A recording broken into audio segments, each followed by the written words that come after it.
પાટીદારના ગામમાં લગ્નમાં જવું હોય ને સાહેબ, એટલે હું સડસડાટ બોલું, ભાઈ 12 વાગે, તો હા 12 ને 1 બહુ વ્યવસ્થિત એમ. બાકી બધી જ્ઞાતિમાં હું જાઉં ને કહું કે ભાઈ કેટલા વાગ્યા સુધી આવું તો હાલે, તો સુદાનભાઈ તમને ઠીક લાગે એ સમય હોય ને, આપણા આગેવાનો કે હા સુદાનભાઈ ધ્યાન રાખજો, પછી અમે કઈ ન કરીએ. પણ પેલા મિત્રો માફી માંગુ છું, લોહીનો રિપોર્ટ લઈએ ને તો એમાં કેટલું હિમોગ્લોબિન છે, કેટલી શુગર છે, આ બધી ખબર પડે છે, પણ કેટલી ખાનદાની છે ને ખબર નથી પડતી. અને ભગવાન એવી પ્રાર્થના કરી છે કે ભગવાન હવે ઘોર કળિયુગ આવી રહ્યો છે. મિત્રો આમ તો શાસ્ત્રોની દ્રષ્ટિએ જોઈએ તો અત્યારે કળિયુગને 5120 વર્ષ જેવું થયું છે, અને કહેવાય છે કે 4,32,000 વર્ષનો આ કળિયુગ છે. અત્યારથી પલટી મારવા માંડ્યા છે, 100 વર્ષ પછીની પ્રજા કરશે શું, મને તો એવી પીડા થાય છે. એટલે મિત્રો સૌથી ચિંતાનો વિષય જો આપણે છે એ છે કે આપણે રિપોર્ટનો છે ને હવે પાકો શોધવો પડશે કે આ લોહીમાં કેટલી ખાનદાની ને કેટલી નિષ્ઠા છે. આજે તમે વિચાર કરો, ઘણા લોકો કહેતા હતા કે સુદાનભાઈ આમ કર્યું તેમ કર્યું છે, પણ જો એક વસ્તુ છે, આ રાજનીતિ છે. રાજનીતિમાં આપણે હંમેશા સામે પ્રભાએ ચાલવાનું હોય છે. આજે તમે વિચાર કરો, ઘણા લોકો એવું કહે છે કે સુદાનભાઈ મને તાલુકા જિલ્લા લેવલના વ્યક્તિઓ એમ કે સુદાનભાઈ ખૂબ દબાણ કરે છે,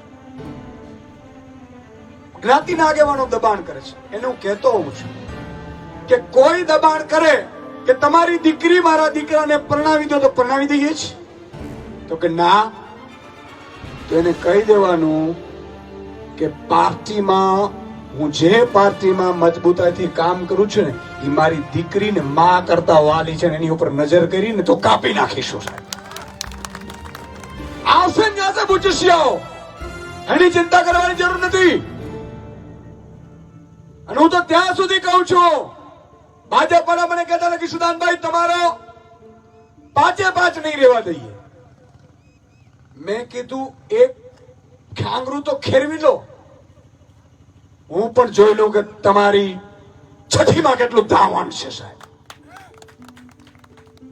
અને કદાચ એ લોકો ડરાવી ધમકાવીને કોઈને નમાવી શકે છે, પણ હવે એક વસ્તુ મારે આપણી પાસેથી કહેવી છે. એમણે એવું કીધું કે પહેલું અમે વિસાવદરનો કાંગરો ખેરવીશું, અને વિસાવદરની જનતા ભાજપને ધિકારે છે અને બતાવવું છે કે તમે જેને ધિકારશો ઈ થોપવાના છીએ તમારા ઉપર. અને ત્યારે મેં એમને કીધું હતું કે આજે તમારું કદાચ એવું માનો છો ને કે નરેન્દ્ર મોદીનો વાવાઝોડું છે, પણ આજ વિસાવદરની જનતાએ સાહેબ ત્યારે પણ નક્કી કર્યું હતું કે જે વિસાવદરની જનતાને ધિકારે છે એ આબરૂનો સવાલ માનીને ચાલે છે. વિસાવદરના એક ઘર ઉપર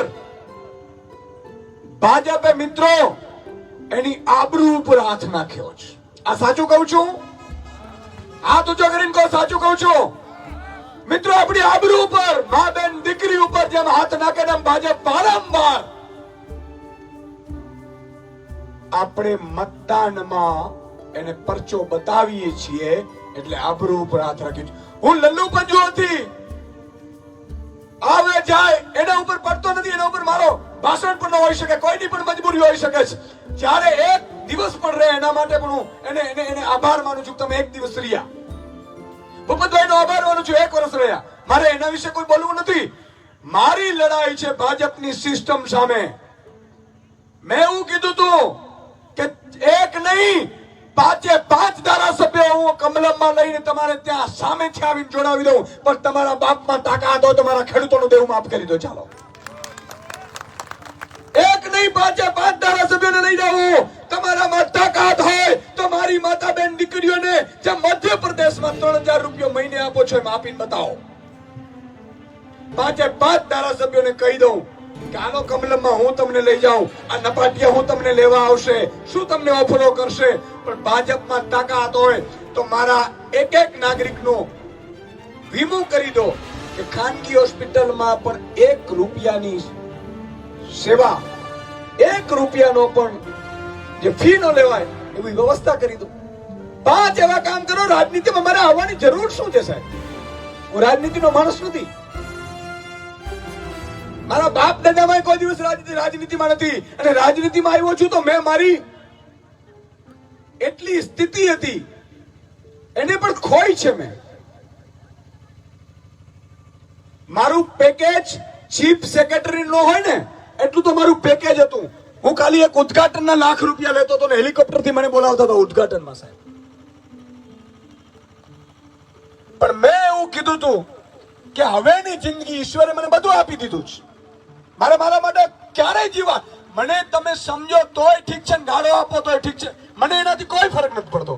મને મારી માં ભગવતી ઈશ્વરે એવું કીધું છે કે કોઈકે આ પ્રજા માટે લડવું પડશે જે પ્રજાને ખબર જ નથી કે એને કોણ લૂંટે છે.